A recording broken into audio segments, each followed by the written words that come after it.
All right, it is no secret that Etsy's traffic is pretty bad right now, and there's a lot of sellers, complaining about low traffic, low sales, and the sky is falling. There's just a lot of contention out there. So let me talk about what is going on, and I have some good news for you because I always like to put somewhat of a positive spin on things because at the end of the day, negativity is just that's what it is. It's not going to help us. We can't do anything with that. So let me put it a little bit of a perspective on this for you, and I'm going to give you 5 tips that I guarantee you will improve your traffic over the next couple of months if you do these things. So let's dive in right now. All right, so here we go, and here's the perspective I'm talking about because nothing is ever cut and dry, and if we didn't put some things in perspective, we'd go a little crazy. So as far as traffic, what we know as far as the analytics go, we have the last 2 months in traffic, and I like to compare these with other major marketplaces because this is how is it one platform's problem or is this a widespread problem? And this is stuff that I've talked about before, but I think it's important to talk about again. So obviously the big dog is Amazon up here. Their traffic is in the billions, and then I also have eBay right here, and then an Etsy right here. So again, these are 3 of the biggest marketplaces in the world. And if you look at the traffic for August and September, you will see Amazon's a little blocked off here, but Amazon went from here to here. eBay really dipped from here to here. Etsy dipped from here to here as far as their traffic. Etsy and eBay are in the millions. Obviously, Amazon over here is in the billions. They're on kind of a whole nother level, as they say. And then the projected, we don't have the set numbers yet for October since that just finished, but the projections based on what has happened in years past puts, Amazon is pretty much flat. And then it has eBay going up and then Etsy going up. And then here's where things get really interesting. So this is a good sign, right? This is a good trend. Now the projections based on years past for November and December, and this is the good news. Look at eBay's projections based on years past. I mean, that's a skyrocket. And Etsy is not too far behind them. They're set to skyrocket as well. So I think what is happening, obviously there are other factors at play right now with traffic. There's economics going on, there's tariffs, inflation, all those things do impact, consumer behavior, but it's not doom and gloom. There is still going to be a lot of traffic coming your way for the holidays. People are just waiting a little bit longer. We're probably going to see that they're going to spend a little bit less. So it is important to work to set yourself apart, but just know you should still see traffic and sales influx in the next 2 months, coming very, very soon. Usually by, mid-November, this stuff's going to be on full tilt mode, right? But it doesn't matter. Even if you're not seeing the boost that you want, the work that you do now in your shop will benefit you in months to come. It'll benefit you for next year. So you can't just throw up your hands and be like, traffic sucks. I'm not getting any sales. I'm not going to do anything, because then your shop's not going to do anything. The key is to focus on what you can control. Double down, dive in, take this opportunity to continue to learn and work on your shop to get it in a good place for the years to come, because there are always ebbs and flows with e-commerce platforms and business in general. So if you don't like the ebbs and flows, you're really probably not going to like being an entrepreneur, because even if your shop is doing good, you could see a dip and it may not be your fault. You just have to ride that wave, continue to work on improving your shop, improving what you're doing, becoming a better seller, and it'll benefit you down the road, and you just never know what will happen from the actions that you're taking. So that's kind of my spiel with that. But now I want to talk about, here are 5 steps to increase traffic right now. Guaranteed. If you do this stuff for the next several weeks and months consistently, you are guaranteed going to get more traffic, and usually with more traffic comes more sales. So this is a good time to focus and work on your shop. Now, if you want to continue to work with me and other sellers, make sure you guys are checking out the Etsy Games VIP community here. There's a link below. Every new member gets a one-on-one coaching call with me to go over your shop, talk about strategies. This is a positive, safe, fun place to hang out and learn with other sellers that want to stay motivated, stay positive, and just work together. It can be a lonely journey growing your business. So I wanted to create a very budget-friendly, amazing, value-driven community to come and hang out. So check it out. You won't regret it. I'd love to see you in there. So let's dive into these. And we go a little bit, obviously a lot more granular than this. But this is still going to give you a good head start. But inside the VIP community, we do, I'll do your SEO for you. I'll help you out with trends, all kinds of cool stuff. All right. So first and foremost, the main driver of everything is listings, right? Focus on what you can control. And the main thing that you can control is listings. 2 to 5 listings a week is a good range. Basically, it's feeding the fire. Let me see if I can draw a fire here. Ooh, this is I used to be able to draw fires really good, but this is kind of hard. Also, this is on my right hand, but I draw left-handed, so this is probably why I can't really draw good. This is the wrong hand. There's like the internal heat fire, right? All right, so this is the fire that you have to keep burning. And here are the logs under the fire. So the rest of what I'm talking about are the logs that you have to feed the fire.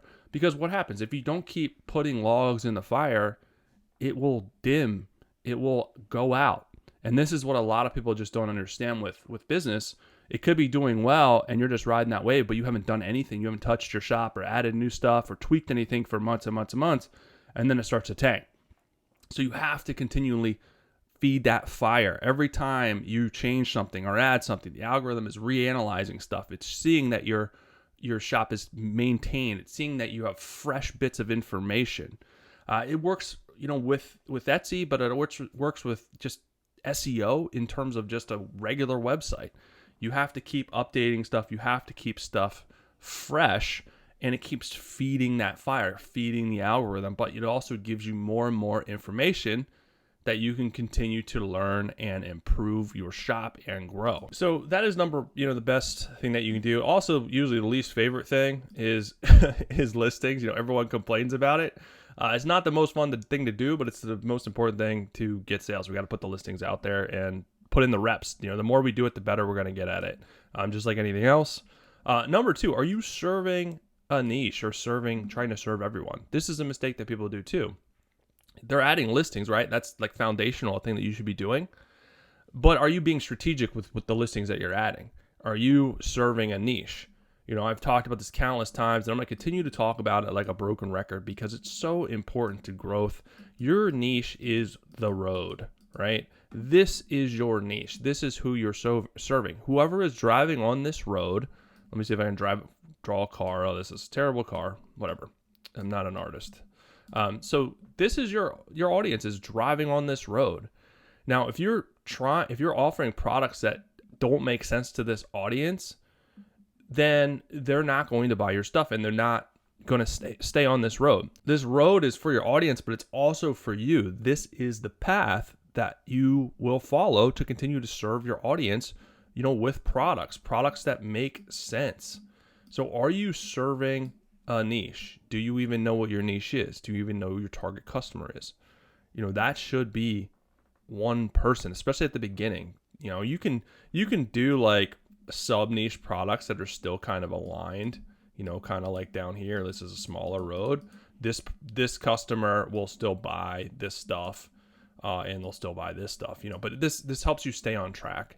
It also helps give the algorithm lots of information, telling it who you are, who you're serving, who should buy your stuff, and that's going to send you more traffic.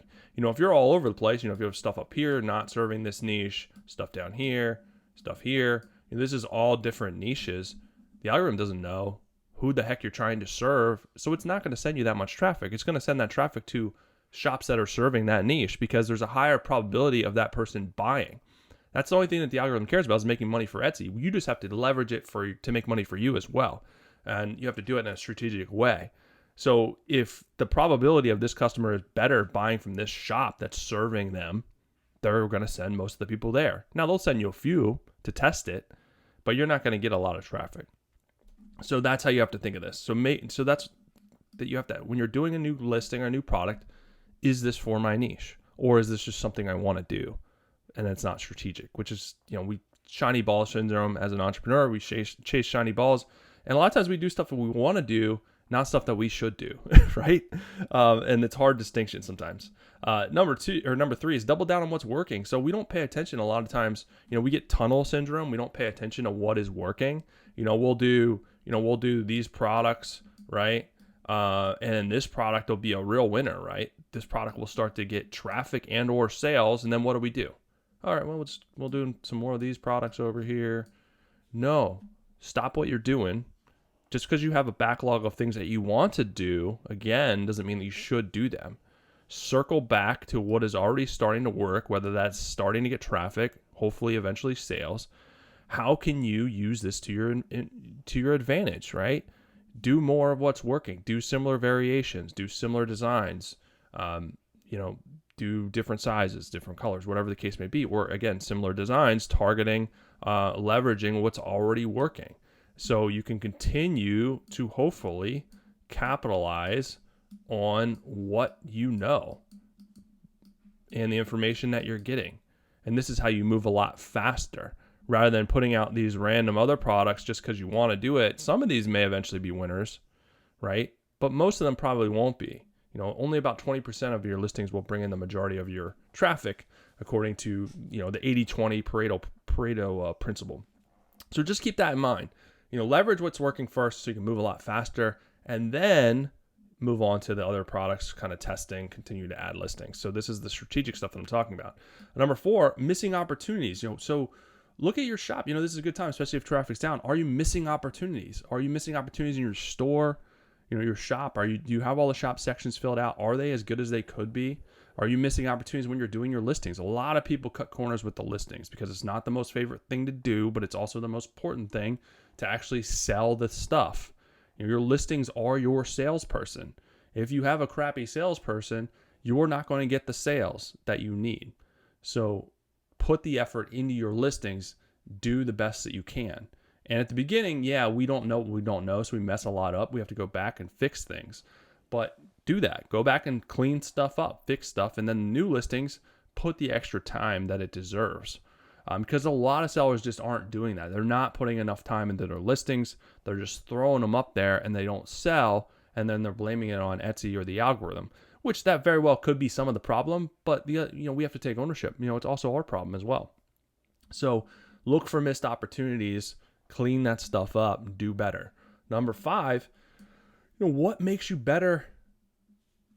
What makes your listings better? What makes your products better than your competition? Look at yours, honestly, and look at one of your competitors. If you're doing product research, you're doing demand research, which you should be doing. That's, part of this as well, even though it's not one of the steps. That's part of this. Step 1 is when you're putting out new listings, you should be doing that demand research. But when you're doing that demand research and you're looking at your competition, what are your stuff? Is your stuff better? Is your listings better? Are your pictures better? Are you adding more value with how you're describing your listings, or in just value in itself? How can you do better? And I don't think enough sellers are really doing this. They're just doing a product, throwing it up there, and just trying to get the sales when they're not really thinking about their customer. The good businesses out there, the good sellers out there are always thinking about their customer and how they can serve them better at the end of the day. And that will translate through with not only the products, but the listings. So if you're looking at the listings, can you do a better job with your pictures? Can you portray your item better? Can you add value elements that are better? Can you add a bonus? Can you add an extra? Can you add an add-on that adds value that's not costing you a lot to basically set yourself apart from the rest? And this can be easier or harder depending on what you're selling, but there's usually always something that we can do a little bit better. And looking at competition is good. We shouldn't look at it from a lot of times we look at competition as a negative thing. It's like, oh man, they're doing sales. I'm not getting any sales. I suck. I'm frustrated. I want to give up. That's not how we should be looking at it. We should be looking at it, okay, they're getting sales. I can get just as many sales as they're getting, if not more. So what can I learn from their stuff? And how can I do it better? Even the top salespeople. So there's always ways to improve and get closer and catch up. It's going to take time. It's not going to be instant. A lot of delayed gratification, especially up front. And I keep stressing that. A lot of people, especially newer sellers, want the instant gratification. They want the quick sales. They feel like they're a failure if they've been up for 2 months and haven't got any sales. It takes time. When I started, I think it took me 4 or 5 months to get my first sale. And I struggled that first year, and I struggled the second year. And it wasn't until year 3 that I started to get a little bit more momentum. But it was a lot of struggle. It was a lot of work without a lot of reward, right? So we all got to go through that. So follow these 5 steps. I guarantee if you do, and you're consistent with this, not for days, not for weeks, but for months and months, you will absolutely see a lot more traffic, right? And you're going to create such a better business. Your business is just going to be better than the competition. And you're going to feel better about it if you're putting, if you're just doing a better job. You don't have to be a perfectionist, but you should still focus, on quality, focus on learning, and focus on a strategy so you're not wasting time. A lot of people are just kind of aimlessly wandering around. So I always tell people, don't just do something to do it. Have an underlying strategy. And this is what hopefully these 5 steps give you, is that strategy to at least follow, so you're not doing stuff just to do it, because that's a waste of time. We have limited time. We want to focus on doing stuff that makes sense for our business, that has a strategy, that has a reason. If I ask you, why did you do that? You should have a reason for, or at least a hypothesis, being like, okay, it's based on this, or I think it'll help with this. You should have a reason for why you did that, right? So hopefully it helps you guys out. That's it for today. Stay positive. Yeah, things are up and down right now. It's kind of all over the place. Again, focus on what you guys can control.